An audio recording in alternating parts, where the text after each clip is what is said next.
46절에서 54절까지의 말씀입니다. 예수께서 다시 갈릴리 가나에 이르시니 전에 물로 포도주를 만드신 곳이라. 왕의 신하가 있어 그의 아들이 가버나움에서 병들었더니 그가 예수께서 유대로부터 갈릴리로 오셨다는 것을 듣고 가서 청하되 내려오셔서 내 아들의 병을 고쳐주소서 하니 그가 거의 죽게 되었음이라. 예수께서 이르시되 너희는 표적과 기사를 보지 못하면 도무지 믿지 아니하리라. 신하가 이르되 주여 내 아이가 죽기 전에 내려오소서.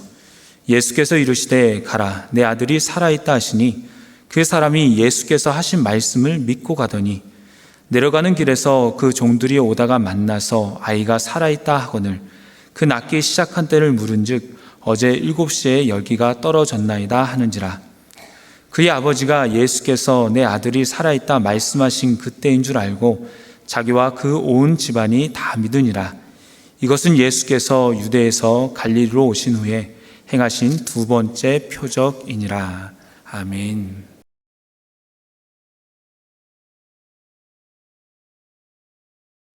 전도사 시절에 1년간 중남미에 있는 온두라스에서 단기 선교를 한 적이 있었습니다.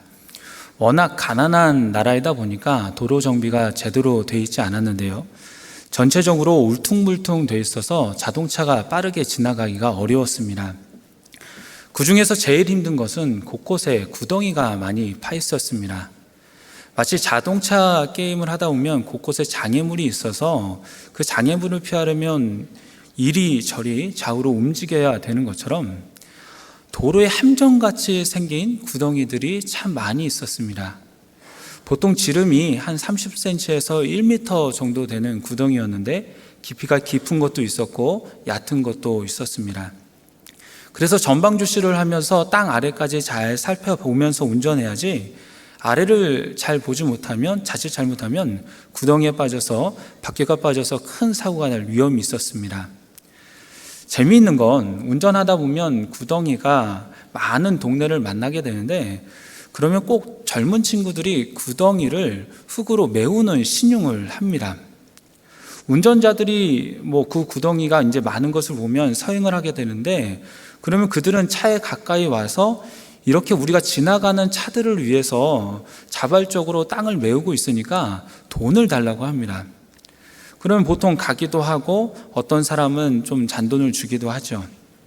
근데 저 같으면 한 5분에서 한 10분 정도면 그 구덩이를 잘 메울 수 있을 것 같은데 사실 그들은 메우는 신용만 하고 1년 12달 그곳을 메우지 않는 상태로 그냥 둡니다. 그러니까 오히려 구덩이를 그냥 만드는 것은 아닌가 그런 생각도 들게 됩니다. 그런 도로가 있기 때문에 시니어 선교사님이 저에게 차 운전과 관리하는 방법을 2가지를 알려주셨는데 첫 번째는 구덩이를 조심할 것과 두 번째는 차 관리를 할 때 휠 얼라이먼트를 3개월마다 조정하라는 것입니다. 휠 얼라이먼트 조정이라는 것은 바퀴의 기울기와 각도를 적절하게 맞춰주는 것입니다. 워낙 크고 작은 구덩이가 많다 보니까 운전하다 보면 다 피할 수는 없습니다. 작은 구덩이는 그냥 지나가기도 합니다. 그러다 보니까 바퀴의 기울기가 빨리 틀어진다는 것이죠.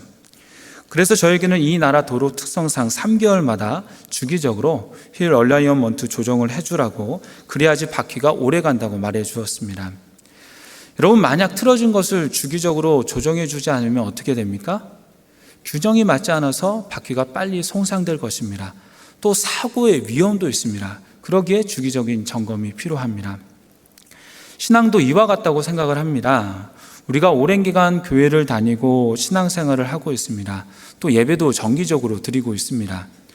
그런데 나의 믿음 생활을 정기적으로 점검하지 않으면 자칫 잘못하면 잘못된 길로 갈 수 있다는 것입니다. 처음에는 조금 잘못됐지만 나중에 다른 일과 비교해 보면 엄청난 차이가 날 수도 있습니다. 예를 들면 어떤 이들은 신앙생활을 10년 동안 하면서 예수 그리스도를 뜨겁게 사랑하고 하나님께 감사하고 하나님 나라와 영광을 위해서 살고자 하는 이들이 있습니다. 그런데 어떤 이들은 똑같이 전자와 같은 조건임에도 불구하고 하나님을 원망하고 불평하고 세상에 가진 것에만 초점을 맞추는 이들도 있습니다. 똑같이 믿고 비슷한 환경 속에서 살아가지만 신앙의 중심이 다르기 때문에 어떤 이들은 기쁨이, 어떤 이들에게는 원망이, 어떤 이들은 하나님 나라에 대한 소망과 열정이, 어떤 이들은 이 땅의 성공이 더 중요시 되게 되는 것입니다. 그러기에 우리는 정기적으로 내가 무엇을 믿고 무엇을 향해 가고 있는지, 또 어떤 목표를 가지고 믿음 생활을 하는지 점검해 봐야 됩니다. 그렇지 않으면 신앙생활은 하는데 주님께서 원하시지 않는 믿음이 될 수도 있습니다. 왜냐하면 사단 마귀는 많은 구덩이를 파놓으면서 조금씩 우리의 믿음을 변질시키기 때문입니다. 그러기에 이 시간 말씀을 통해서 나의 믿음이 어떤지 점검하고 또 그 믿음을 말씀의 기준에 따라서 조정해보는 저와 여러분이 되기를 소망합니다. 오늘 본문에 보면 예수님께서 갈릴리 가나에 가십니다. 이곳은 예수님께서 이미 첫 번째 표적을 일으키신 곳인데요. 어떤 표적인지 기억나시나요? 바로 물이 포도주가 되게 하신 그런 표적이었습니다. 혼인집에서 포도주가 다 떨어져서 난감해하고 있을 때에 예수님은 하인들을 시켜서 돌 항아리에 물을 가득 채우게 하고 그 물을 연회장에게 갖다 주라고 하십니다. 가져다 준 것은 물이었지만 그것은 포도주로 바뀌었고 하인들과 제자들은 물이 포도주로 바뀌는 경험을 하였습니다. 그 놀라운 표적을 보았습니다. 요한복음은 갈릴리 가나에서 행한 이 사건을 예수님의 표적이라고 하는데요. 그 후에 많은 시간이 지났습니다.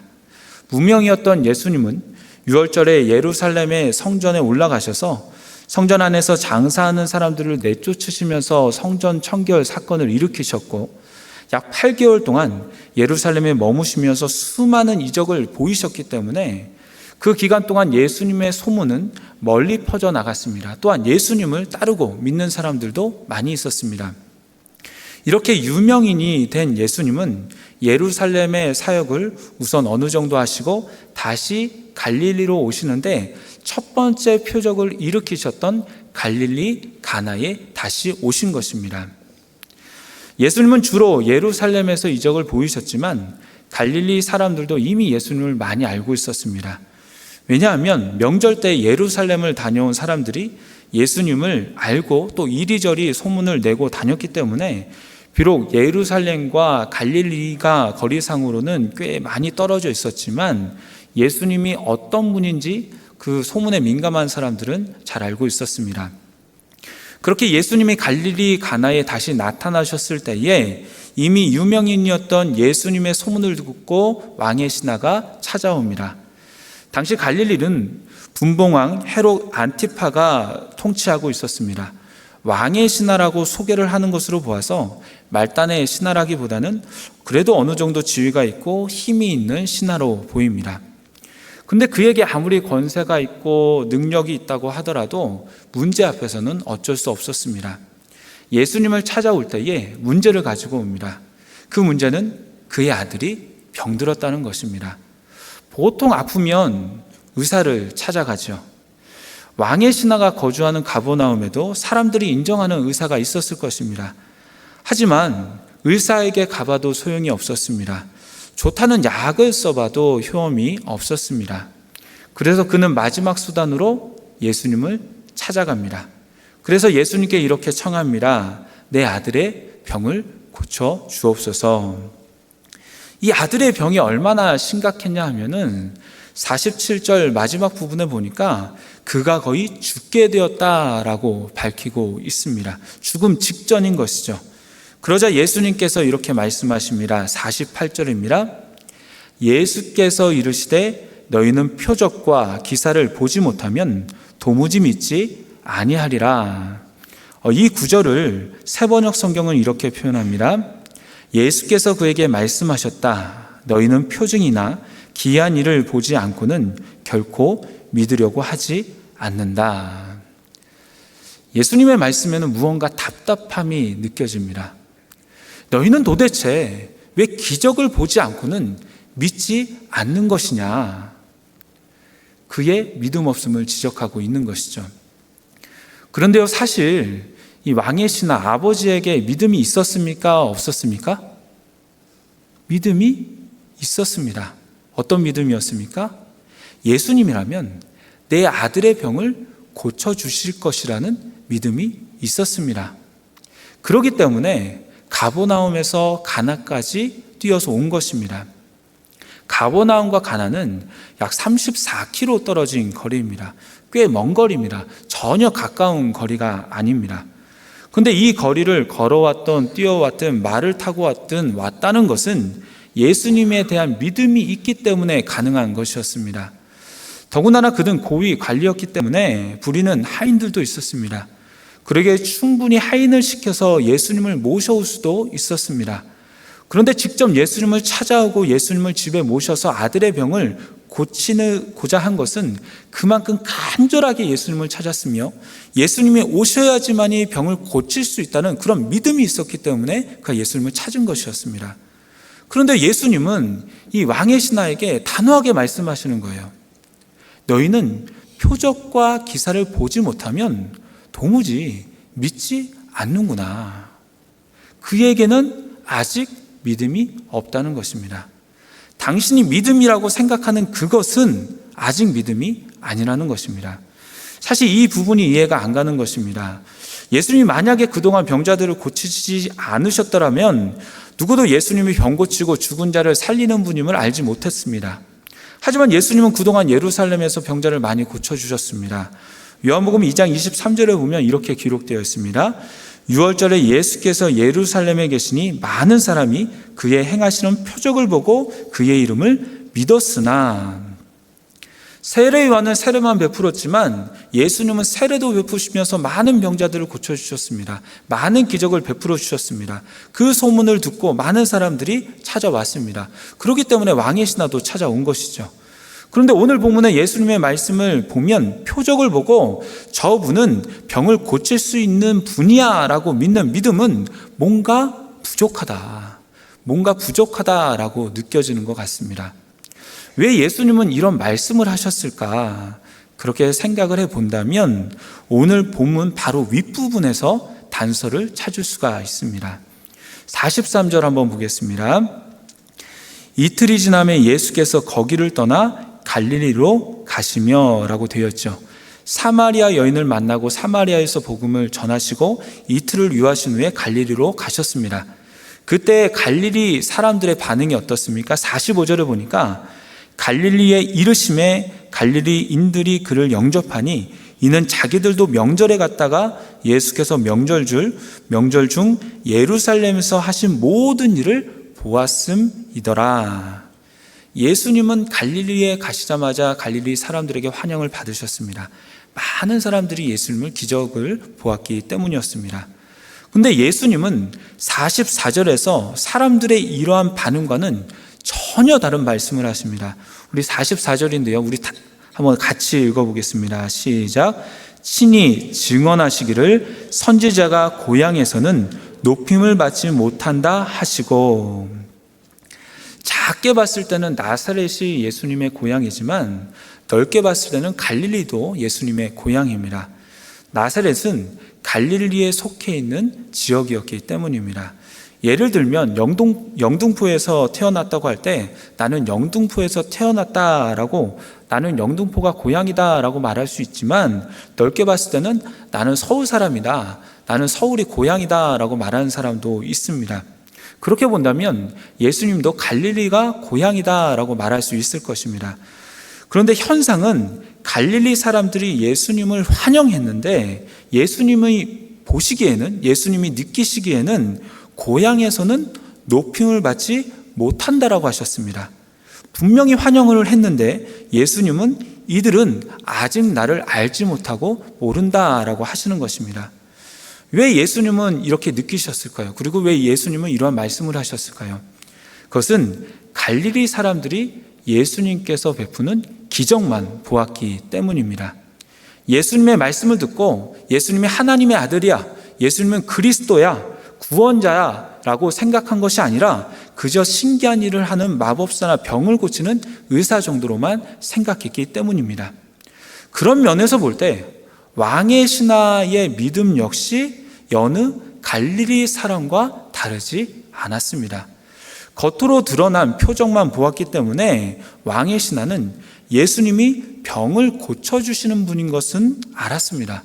하지만 왜 예수님께서 이 땅에 오셨는지, 어떠한 목적으로 이런 일을 하시는지 예수님의 신분이 무엇인지는 알지 못했습니다. 그러기에 예수님은 아들의 병을 고쳐달라고 온 왕의 신하를 향해서 아직 믿지 않는다, 아직 믿음이 없다라고 말씀하시고 계신 것입니다. 이 말을 들은 왕의 신하는 지금 다급합니다. 어서 예수님이 오셔야지 아이가 살아날 수 있는데 예수님 믿음 얘기를 하시니까 답답합니다. 그래서 그는 이렇게 요청합니다. 예수님, 내 아이가 죽기 전에 내려오소서. 얼마나 다급합니까? 아이를 떠나올 때 이 아이가 이대로 죽을 수 있다라는 그 생각이 들었습니다. 불안했습니다. 그러게 어떻게든 예수님을 찾아온 것입니다. 그러나 예수님의 초점은 다른 데 있었습니다. 예수님은 아이의 병만을 고치는 것이 아니라 왕의 신하의 믿음이 변화되기를, 왕의 신하의 믿음을 고치시기를 원하셨던 것입니다. 그렇다면 예수님이 왕의 신하에게 고치기를 원하셨던 그 믿음은 어떤 믿음일까요? 이 시간 두 가지로 예수님이 원하시는 믿음에 대해서 알아보도록 하겠습니다. 첫 번째로 예수님이 원하시는 믿음은 기적에 의존하는 믿음이 아닙니다. 우리 한번 따라해 보겠습니다. 예수님이 원하시는 믿음은 기적에 의존하는 믿음이 아닙니다. 기적에 의존하는 믿음이 아니라는 것입니다. 기적에 의존하는 믿음은 반복적으로 기적을 요구합니다. 그게 삶 속에서 반복적으로 이루어지지 않으면 신앙이 흔들리게 되는 것입니다. 예수님은 표적을 구하는 바리새인들과 사두개인들에게 뭐라고 말씀하십니까? 마태복음 16장 4절에 보면 악하고 음란한 세대가 표적을 구하나 요나의 표적밖에는 보여줄 표적이 없느니라 라고 말씀하십니다. 여기에 예수님의 본심이 담겨져 있습니다. 예수님은 수많은 기적을 보이셨습니다. 하나님의 아들로서 병을 고치고 죽은 자를 살리고 귀신을 내쫓고 물고기 2마리와 보리떡 5개로 5,000명을 먹이셨습니다. 그 기회가 있었다면, 그리고 다른 기회가 있었다면 더 많은 능력도 보이셨을 것입니다. 하지만 예수님은 수많은 기적을 보이시긴 했지만 사람들이 기적만을 바라고 예수님을 따르는 것은 원치 않으셨습니다. 오히려 예수님은 악하고 음란한 세대가 표적만을 구한다라고 말씀하십니다. 예수님이 보여줄 표적은 오직 요나의 표적, 3일 만에 물고기 뱃속에서 있다가 살아나듯이 십자가 죽음 후에 3일 만에 다시 살아나는 기적, 그래서 예수님이 하나님의 아들이심이 증명되고 그 예수님이 그리스도이심이 밝혀지는 표적이었습니다. 오늘날에도 수많은 사람들이 기적을 구합니다. 물론 그것이 잘못된 것은 아닙니다. 그렇게 기도할 수 있습니다. 그러나 기적만을 구하게 되면 그 기적이 일어나지 않을 때는 하나님의 함께 하심을 의심하게 되고요, 또 하나님을 놓치게 되는 경우가 많이 있습니다. 중고등학교 청년 때에 교회 수련회를 매년 참석을 했었습니다. 그때마다 하나님께서 주시는 말씀을 통해서 많은 도전이 있었고, 저녁에 행하여지는 기도회를 통해서 나의 죄를 회개하고 다시금 주님 앞에 살아가기를 다짐했었습니다. 눈물로 회개하며 다시 말씀 앞에 서며 나아갔을 때 하나님은 저에게 마음에 큰 감동을 주셨고, 지금 나와 함께 하시는 하나님을, 내 곁에 계시며 나를 붙잡아 주신 하나님을 느낄 수가 있었습니다. 그런데 수련회를 마치고 한 일주일이 지나고 한 달이 지나면 어느새인가 하나님을 까마득하게 잊어버립니다. 분명히 내 곁에 계신 하나님이라고 느꼈는데 그 하나님이 너무 멀리 계신 것 같았습니다. 그럴 때는 마음이 힘들고 주님께 돌아가기가 참 어려워 보였습니다. 그래서 몇 달간 기다리다가 다시 내년에 오는 그 수련회를 기다리고 그 수련회를 찾곤 했습니다. 그때마다, 수련회 때마다 엄청난 성령 체험을 바라고 주님의 확실한 음성을 듣기를 바랬습니다. 마치 주님께로 와서 다시 나에게 기적을 보여주십시오. 다시 나에게 주님의 살아계심의 그 능력을 보여주십시오. 그렇게 내가 이번에도 경험하게 해주십시오. 그렇지 않으면 나는 주님을 떠날 수밖에 없습니다. 나는 주님께로 나아갈 수가 없습니다 라고 말하는 사람과 같았습니다. 하지만 주님께서 원하시는 것은 무엇입니까? 기적에 의존하는 믿음이 아닙니다. 가끔씩 예수님을 찾아와가지고 1년에 한 번 주님을 찾아와가지고 나에게 기적을 보여주시면, 나의 간절한 기도를 들어주시면 주님을 믿겠습니다, 신앙생활 열심히 하겠습니다, 그런 믿음이 아니라는 것입니다. 다시 본문으로 돌아가면요, 예수님께서 너희는 표적과 기사를 보지 못하면 도무지 믿지 않는다라는 말씀을 하시자 예수님께서 그 요구를 거절하시는 줄 알고 왕의 신하는 주님, 내 아이가 죽기 전에 우리 집에 와서 내 아이를 고쳐달라라고 요청합니다. 그때 예수님께서 말씀하시는데 우리 50절 다 같이 읽어보도록 하겠습니다. 시작. 예수께서 이르시되 가라, 내 아들이 살아있다 하시니 그 사람이 예수께서 하신 말씀을 믿고 가더니. 왕의 신하는 와서 내 아들을 고쳐달라, 와서 기적을 보여달라라고 했지만 예수님은 동행하시지 않은 채로 가라고 하십니다. 왜냐하면 너의 아들이 이미 살아났다는 것입니다. 그 말을 듣고 왕의 신하는 어떻게 합니까? 성경에 보니까 예수께서 하신 말씀을 믿고 갔다. 예수께서 하신 말씀을 믿고 갔다라고 기록합니다. 이제 기적을 보여주면 믿겠다라는 것이 아니었습니다. 왕의 신하는 먼저 말씀을 믿었습니다. 그러기에 말씀을 믿고 간 것입니다. 기적에 의존하는 믿음이 아니라 말씀에 의존하는 믿음이었습니다. 오늘 기록대로 그가 믿고 갔다라면 그의 마음은 어땠을까요? 불안과 의심으로 가득 찼을까요? 아닙니다. 믿었기 때문에 그 마음은 평강과 확신으로 가득 찼을 것입니다. 불안과 초조가 아니라 기도하며 하나님께 나아가는 시간이었고 그 믿음은 확신으로 바뀌었을 것입니다. 그랬을 때 어떠한 일들이 일어나게 됩니까? 내려가는 길에 종들을 만나게 됩니다. 그 종들은 아이가 살아있다라고 합니다. 병이 고쳐진 겁니다. 몸이 회복된 것입니다. 그래서 낫기 시작한 때를 물으니까 어제 7시에 열이 떨어졌다고 합니다. 그 시간은 예수님께서 아들이 살아있다, 가라라고 말씀하신 시간과 같습니다. 말씀을 의존하고 말씀을 믿고 나아간다면 하나님이 그 일들을 이루어 가시는 것입니다. 하지만 기적을 바라본다면 그 믿음은 주님께서 인정하시는 믿음이 아직 아니라는 것입니다. 우리 개신교에서는 구원의 확신 이야기를 참 많이 합니다. 구원의 확신이 있어야지만이 구원을 받는다라고 하지요. 그런데요, 이 구원의 확신이라는 것이 참 애매할 때가 많이 있습니다. 찬양과 설교에서 은혜를 받고 기도를 많이 하는 시간이 되면 하나님이 지금 나와 함께 하시는 것 같고, 만약에 지금 죽는다면 내가 천국에 갈 것만 같습니다. 그런데요, 요즘에 참 바쁘게 사느라고 기도를 하지 않고 말씀을 잘 보지 않고 게으름과 죄 가운데 살아간다면 지금 죽으면 꼭 지옥에 갈 것만 같습니다. 구원의 확신이 왔다 갔다 하는 것입니다. 이런 사람은 무엇을 기준으로 구원의 확신을 생각하는 것입니까? 자신의 감정을 기준으로 생각하는 것입니다. 감정이 갈 것 같다라고 하면 천국에 가는 것이고, 난 못 갈 것 같다라고 하면 확신이 떨어지는 것이죠. 하지만 구원은 어제까지 은혜롭게 살다가 오늘 죄를 지었다고 해서 취소되는 것이 아닙니다. 어제까지 죄 가운데 살다가 오늘 은혜롭게 살았다고 해서 취소된 것이 다시 생겨나는 것이 아닙니다. 반복해서 구원을 줬다 뺏었다 하는 하나님이 아니라는 것이죠.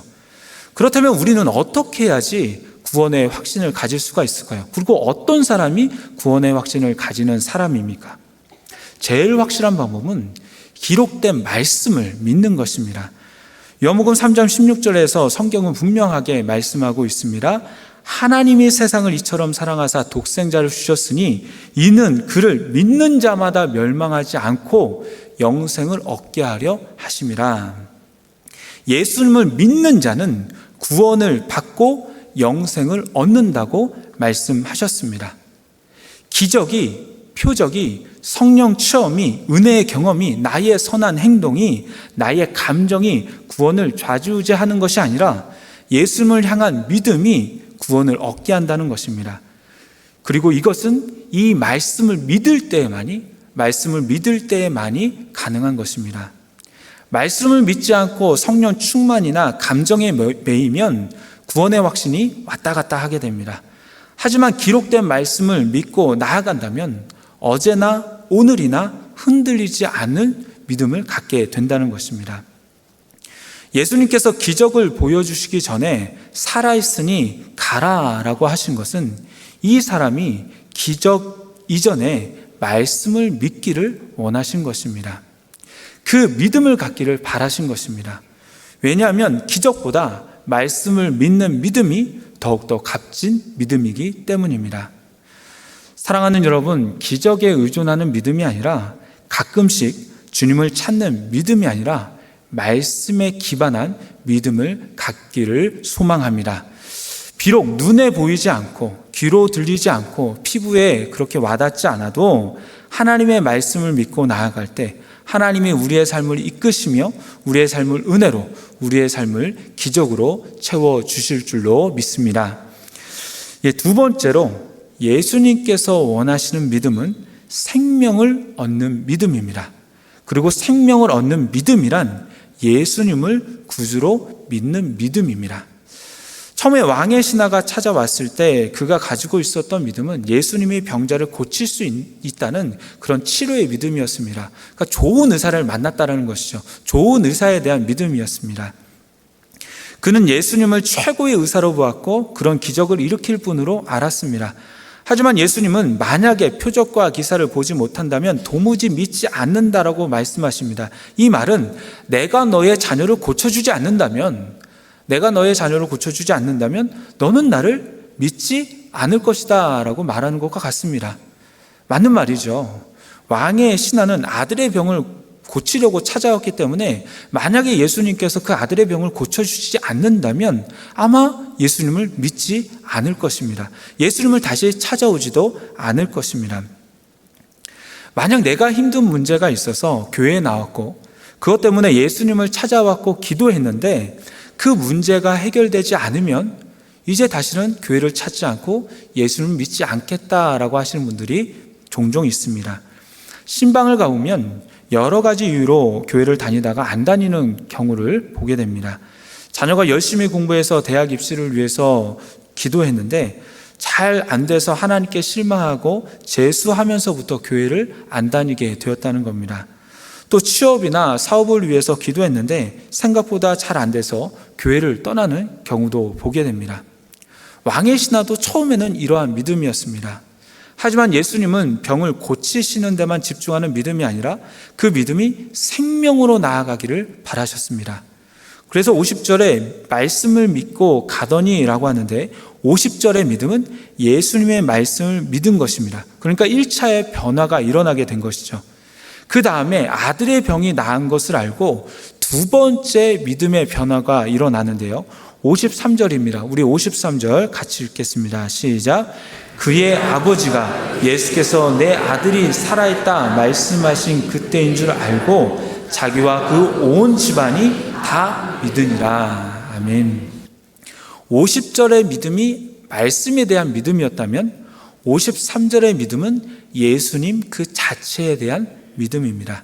예수님이 그리스도시요 살아계신 하나님의 아들이시라는 그런 믿음입니다. 예수님 안에 생명이 있다라는 믿음입니다. 그러기에 왕의 신하인 자신도 믿고 온 집안 사람들에게 예수님을 만났고 그 예수님이 그리스도시며 생명이 있다는 사실을 알리면서 전도한 것입니다. 마치 사마리아 여인이 예수님께서 그리스도이신 것을 알고 온 마을 사람들에게 전도하면서 전파했던 것처럼 이 왕의 신하도 자기의 집안 사람들에게, 온 집안 사람들에게 예수님을 알린 것입니다. 그러기에 온 집안 사람들이 다 예수님을 믿을 수 있었습니다. 아마도 이후로 이 왕의 신하는 예수님의 조력자가 되었을 가능성이 높습니다. 단 왕의 신하뿐 아니라 그 집안 사람들까지도 예수님의 부활 이후에 믿음의 공동체에 들어왔을 것입니다. 그러기에 요한이 온 집안 사람들이 예수를 믿었다라고 기록한 것입니다. 만약 아이가 살아났다고 하더라도 왕의 신하가 다시 예수님 앞에 오지 않았다고 한다면, 요한이 그 집안 사람들이 예수님을 믿는 것을 보지 못했다라고 한다면, 요한은 이 요한복음에 이 사건을 기록하지 않았을 것입니다. 그러나 요한은 계속 그 집안 사람들이 예수님을 믿는 것을 보았습니다. 예수님을 잘 섬기는 것을 보았습니다. 요한복음을 쓸 주후 90년 후에도, 90년대에도, 그러니까 예수님이 십자가에 달려 돌아가신 지, 그리고 부활하신 지 50년, 60년이 지난 후에도 그 집안 사람들이 생명을 얻고 영생을 얻는 것을 보았기 때문에 자신 있게 모든 온 집안 사람들이 예수님을 믿었다라고 그렇게 기록한 것입니다. 이제 말씀을 맺도록 하겠습니다. 예수님이 원하시는 믿음은 기적을 바라는 믿음이 아니라 말씀을 의지하는 믿음이었습니다. 또한 예수님을 나의 삶의 주인으로, 나의 구주로 믿는 믿음이었습니다. 그러한 믿음이었기 때문에 왕의 신하와 그 가족들은 훗날까지 신앙을 지키면서 살아갈 수가 있었습니다. 사랑하는 여러분, 여러분의 믿음은 어떠한 믿음입니까? 나의 믿음은 예수님을 나의 삶의 주인으로 모시며 또 그 말씀을 따라가고 또 예수님을 나의 삶을 최고의 가치로 여기는 믿음입니까? 아니면 다급할 때만 찾는, 기도할 때만 찾는, 기도의 기적만을 바라는 그러한 믿음입니까? 우리의 믿음을 점검하고 조정하면서 주님께서 원하시는 믿음이 무엇인가 다시 한번 생각해보고 그 믿음대로 나아갈 수 있는 저와 여러분이 되기를 바랍니다. 기도하겠습니다. 하나님 아버지, 감사합니다. 이 시간 주님의 말씀을 듣게 하시니 참으로 감사를 드립니다. 우리의 믿음과 우리의 신앙생활을 말씀의 기준에 따라서 점검하게 하여 주시옵소서. 필요할 때만 찾는 믿음이 아니라, 기적만을 바라는 믿음이 아니라 주님의 말씀을 믿으며 주님 한 분만을 구주로 믿고 신뢰하며 주님께서 예비하신 그 길을 주님과 함께 걷는 저희들이 되게 하여 주시옵소서. 예수 그리스도의 이름으로 기도드리옵나이다. 아멘.